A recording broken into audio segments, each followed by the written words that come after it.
आज जो Epstein file चर्चा में है, जरा उसके विषय में एक बहुत ज्यादा सीक्रेट है जो आपको जानना चाहिए। आप सोचो, क्या हमें सच दिखाया जा रहा है या फिर हमें सच से बचाया जा रहा है। अभी एप्स्टीन फाइल्स खुली, लेकिन ये किसने खोली, जरा दिमाग में सोचो इस बात को। इतिहास में कभी ऐसा नहीं हुआ कि सरकार अपनी कमी दिखाए, बल्कि वो फाइलें हमेशा छुपाती चली आई है। लेकिन इस बार फाइलें खुद सामने आ रही है, नाम सामने आ रहे हैं और बड़े बड़े लोगों की पहचान सामने आ रही है। तो यहाँ पे एक सवाल उठता है कि अगर ये इतना बड़ा स्कैंडल है तो फिर इसे छुपाया क्यों नहीं गया। और ये बात सबको पता है कि सरकारें अपने खिलाफ खुद सबूत कभी नहीं निकालती। फिर यहाँ पे ऐसा क्यों हो रहा है? क्या ये सच में न्याय हो रहा है या फिर कंट्रोल लीकेज? अब यहाँ पे इसमें सिर्फ कुछ नाम है, बाकी कहाँ है? ध्यान से देखो, हर बार जब कोई बड़ी फाइल खुलती है तो पूरी नहीं खुलती। कुछ पन्ने ब्लैक, कुछ नाम हटे हुए और कुछ फोटो गायब। और मीडिया क्या दिखाता? केवल वही जो दिखाना सुरक्षित हो। क्या ये भी हो सकता है कि असली नेटवर्क बहुत बड़ा है इस फाइल्स का और हमें केवल बलि के बकरे दिखाए जा रहे हैं? और इतिहास में कई बार ऐसा हुआ जिसमें स्कैंडल नहीं रोके जाते, बस वो मैनेज कर दिए जाते हैं। अब एक बहुत बड़ा सवाल है कि अमेरिका खुद को क्यों एक्सपोज करेगा सबके सामने? अगर इसमें बड़े नेता शामिल है तो सिस्टम खुद को क्यों उजागर करेगा? रिपोर्ट्स के अनुसार जो इसके रीजन है वो कुछ इस प्रकार से हैं।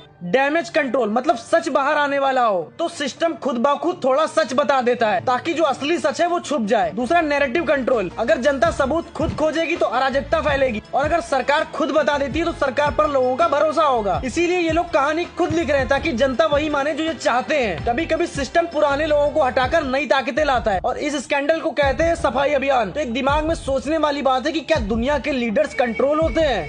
अब सबसे खतरनाक सवाल, क्या बड़े लोग सिर्फ नेता होते हैं या फाइलों से बंधे लोग? इतिहास में कई खुफिया एजेंसियों की एक रणनीति रही है कि जानकारी पर नियंत्रण रखना। तो यहाँ पे एक छोटा सा एग्जांपल समझते हैं कि अगर आपके पास किसी नेता की कमजोरी है तो फिर आपको उससे युद्ध लड़ने की जरूरत नहीं है, बस आपको एक फोन करना है। इसीलिए कई एक्सपर्ट कहते हैं कि कभी कभी हथियार नहीं बल्कि कुछ ऐसे छुपे राज ही दुनिया चलाते हैं। अब ये सोचो कि जो आपको दिखाया जा रहा वही सच है, तो सोचो अगर सब कुछ इन लोगों को उजागर करना होता तो सब कुछ एक साथ मीडिया में रिलीज होता। लेकिन यहाँ पर क्या हो रहा है? थोड़ा थोड़ा समय समय पर और डोज की तरह रिलीज कर रहे हैं। क्यों? क्योंकि अचानक सच अगर बता देंगे तो क्रांति आ जाएगी और धीरे धीरे सच बताएंगे तो सब कुछ इनके कंट्रोल में होगा। यहाँ पे किसी भी फाइल्स का खुलासा नहीं है, बल्कि ये स्क्रिप्टेड है सब कुछ। सबसे डरावनी संभावना ये नहीं कि फाइलें झूठी हैं, बल्कि सबसे डरावनी संभावना ये है कि फाइलें असली हैं लेकिन पूरी नहीं है और जो हिस्सा इन फाइलों से गायब है वही असली कहानी है। तो ये बात सोच लो कि ये कोई बड़ा खुलासा नहीं है, बल्कि ये देखो कि किसको बचाया जा रहा है, किसको दिखाया जा रहा है और किसको भुलाया जा रहा है। क्योंकि कभी कभी ऐसे बड़े लोग सच छुपाते नहीं है बल्कि सच को डिजाइन कर देते हैं। आप लोगों को क्या लगता है कि ये न्याय है या फिर किसी बहुत बड़े खेल की साजिश? कमेंट में लिखो, सच खुल रहा है या फिर सच दबाया जा रहा है।